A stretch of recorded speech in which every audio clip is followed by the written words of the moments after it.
वालेकुम नाजरीन, welcome to the channel we care your health में।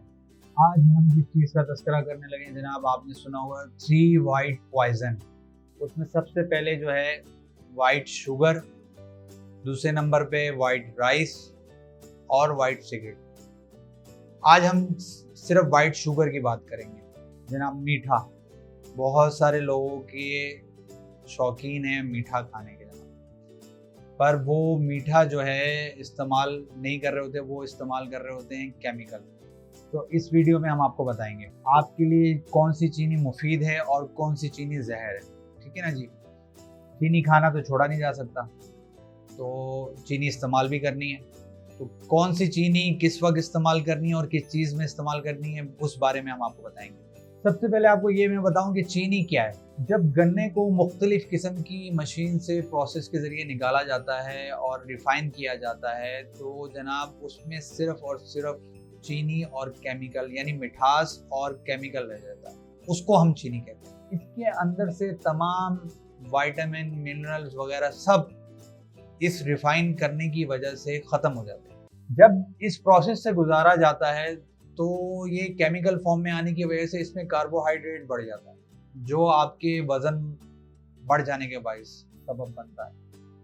और वज़न बढ़ने की जहाँ बात आए तो मैं आपको बताता चलूँ कि मैंने वज़न कम करने की वीडियो हमारे चैनल पे मौजूद है, तो उसमें टी का भी तस्करा है और क्या आप खाएं इस ग़िज़ाओं का भी तस्करा है, तो डिस्क्रिप्शन में आप ज़रूर देखिएगा उसको जाके। जब आप 1 चम्मच चीनी का इस्तेमाल करते हैं, ये तकरीबन 15 ग्राम बनता है, तो ये 60 ग्राम कैलोरीज आपके जिस्म में बढ़ जाती है। 1 चम्मच चीनी इस्तेमाल करने से 60 ग्राम कैलोरीज आपके जिस्म में बढ़ जाती है। जदीद तहकीक के मुताबिक ये बात भी सामने आई है कि यूनिवर्सिटी ऑफ कैलिफोर्निया ने ये तहकीक की है कि अगर आप चीनी को इस्तेमाल करते हैं तो ये आपके जिस्म पे अल्कोहल की तरह असर करती है, तो ये आपके जिस्म पे पेचीदगियाँ पैदा करती है। चीनी करती क्या है आपके जिस्म पे? जब आप खाना खाते हैं और चबाते हैं खाने को, तो वहीं से निज़ाम का प्रोसेस जो है वो शुरू हो जाता है। लेकिन चीनी जब आप इस्तेमाल करते हैं और खाते हैं तो ये आपकी आंतों में भी जाकर सही तरीके से हल नहीं होती, प्रोसेस नहीं होता इसका हल होने का, ये हज़म नहीं होती। जब ये हज़म नहीं होती तो ये फैट का सबब बनती है, क्योंकि ये एसिड ही होता है। तो जिन लोगों को एलर्जी रहती है और जो ज़्यादा चीनी का इस्तेमाल करते हैं, उन पे बुढ़ापा भी जल्दी आता है और उनके चेहरे पे झुर्रियाँ भी बहुत जल्दी पड़ती हैं। तो मैं ये ताकीद करूँगा, जो लोग मीठा शौक़ से खाते हैं तो वो ज़रा मीठे का इस्तेमाल देखभाल के करें, अगर वो जल्दी बूढ़े नहीं होना चाहते और झुर्रियों से बचना चाहते हैं। मैं अपने व्यूज़ को ताकीद करूँगा कि अगर बूढ़े जल्दी नहीं दिखना चाहते तो चीनी का इस्तेमाल कम करें अपनी ग़िज़ा में से। और जो माएँ बच्चों को मशरूबात पीने का बोलती हैं, जूसेस पीने का बोलती हैं टेट्रा पैक के, ये सारे चीनी से बने हुए होते हैं, एसेंस होता है, केमिकल होता है, तो ये बच्चों के लिए फ़ायदेमंद बिल्कुल नहीं होता, ये नुकसानदेह होता है। तो इसलिए जूसेस वगैरह का इस्तेमाल भी आप कम इस्तेमाल करें। इसके मुकाबले में आप बच्चों को कुदरती तौर पर नेचुरल फॉर्म में फल खिलाएं। जनाब आपको यहाँ पे ये भी बताता चलूँ कि जो है जूसेस, टेट्रा पैक वगैरह जो मस्नूई मशरूबात होते हैं, कोल्ड ड्रिंक वगैरह, इनका इस्तेमाल आपके जिस्म में 83% बीमारियाँ जन्म देने के लिए जो है सबब बनती हैं और जो है कहते हैं बहुत ख़तरनाक बात है। तो इसलिए कोल्ड ड्रिंक वगैरह का इस्तेमाल आप कम इस्तेमाल करें, क्योंकि चीनी का इस्तेमाल करने से लबलबा सही अंदाज में काम करना छोड़ देता है। हमारे जिस्म में लबलबा अगर काम करना छोड़ दे तो शुगर का मसला हल हो जाता है।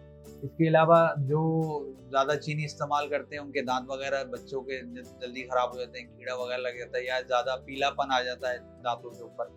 पेट पे और जिस्म पे चर्बी ज़्यादा होने की वजह जो है वो चीनी का ज़्यादा इस्तेमाल है। अब आप ये बोलेंगे कि जी हकीम साहब, आपने चीनी के इतने ज़्यादा नुकसान बता दिए हैं, तो जो मीठा खाने वाले हैं वो तो कहाँ जाएंगे भाई। तो मीठा खाने वाले जो है उनके लिए मैं बताने लगा हूँ कि जो चीनी उनके लिए मुफीद है। तो जनाब 5 किस्म की चीनी ऐसी है जो आपके लिए मुफीद है। मुफीद से मुराद ये कि उसमें मिनरल्स वगैरह कुदरती तौर पर किसी हद तक पाए जाते हैं, तो वो उससे उनके साइड इफ़ेक्ट नहीं है। कम से कम जो आप वाइट शुगर इस्तेमाल कर रहे हैं जो केमिकल फॉर्म है, उससे तो आप कम से कम बच जाएंगे। तो सबसे पहले जो है वो है देसी खंड और मिश्री।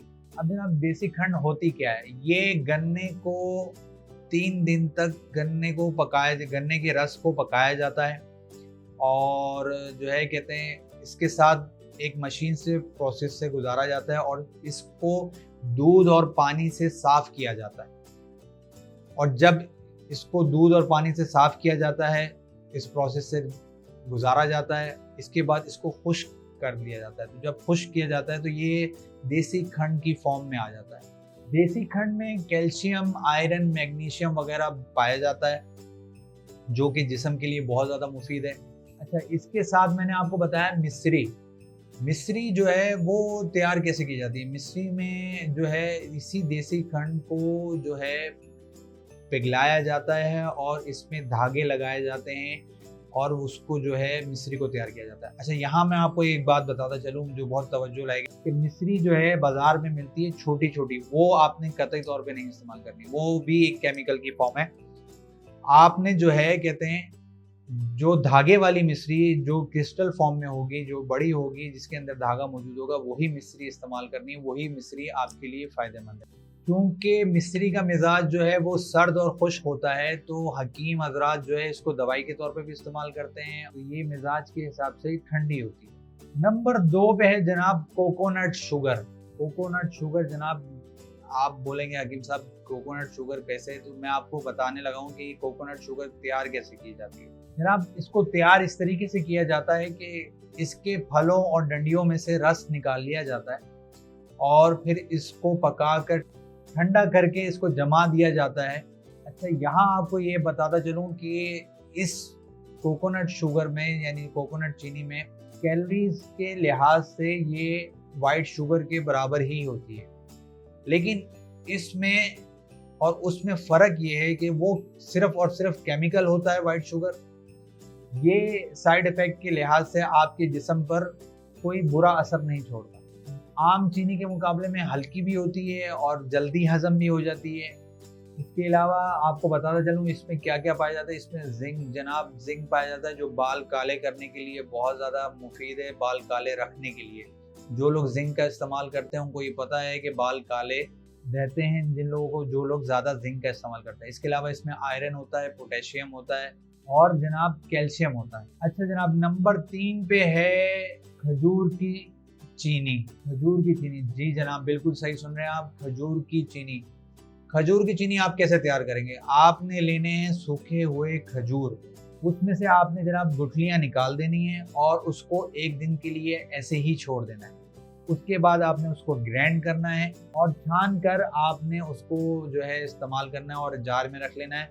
आपने खजूर की शुगर जो है चीनी को आप किस चीज़ में इस्तेमाल कर सकते हैं। आप इसको गर्म दूध के साथ इस्तेमाल कर सकते हैं, आप इसको केक में भी इस्तेमाल कर सकते हैं, आप इसको दलिए में इस्तेमाल कर सकते हैं।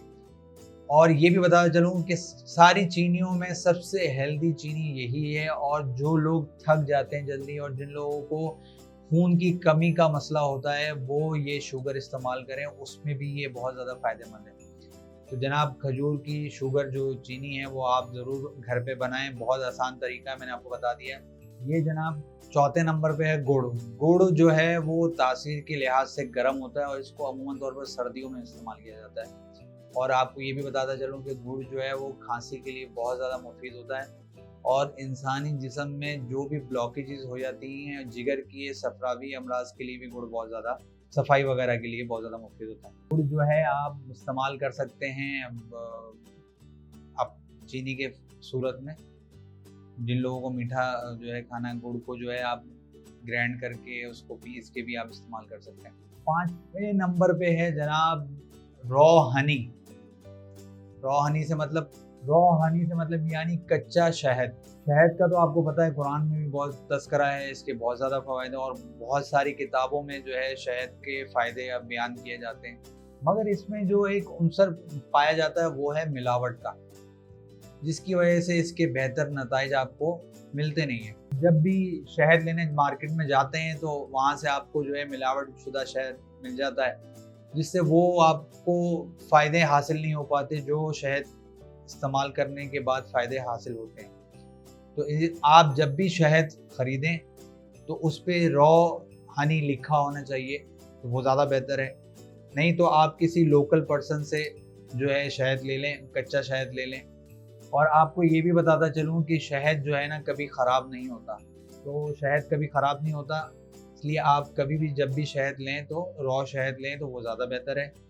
शहद जो है वो एलर्जी के लिए भी बहुत ज़्यादा मुफीद है, और मिठास करने के लिए जिन चीज़ों में आप मीठा करना चाहते हैं, चाहे वो चीनी हो, चाहे वो कॉफ़ी हो, XYZ आप इस्तेमाल कर सकते हैं। इसके अलावा शहद जो है वेट लूज़ करने में भी बहुत ज़्यादा फ़ायदेमंद होता है। गर्म पानी के साथ आप 2 चम्मच शहद इस्तेमाल करेंगे, उससे भी वेट कम होगा। आपको यहाँ बताता चलूँ कि वेट लूज़ के ऊपर हमने जो है 2 वीडियो बताई हैं, जिसमें हमने बताया है क्या क्या ग़िज़ाएँ खानी हैं आपने, और एक चाय मैंने बताई है वज़न कम करने के लिए, जिसका लिंक डिस्क्रिप्शन में मौजूद है, तो आप ज़रूर जाके देखिएगा। उम्मीद है आपको ये भी वीडियो पसंद आई होगी, और ये जो लोग मीठा खाते हैं, शौक से खाते हैं, वो अब जो है इन चीज़ों का इस्तेमाल करेंगे तो उनके लिए ये साइड इफ़ेक्ट के बजाय फ़ायदेमंद होगी। मुझे अब आप इजाज़त दें, और जाते जाते मैं आपको ये कहूँगा कि मेरे चैनल को लाइक करें, सब्सक्राइब करें और शेयर ज़रूर करें, और जो भी मुझसे बात पूछनी हो मुझसे कमेंट्स में पूछ सकते हैं। मुझे अब आप इजाज़त दें। मैं आपका हरबिलिस हकीम महर मोहम्मद मुगीस, शुक्रिया।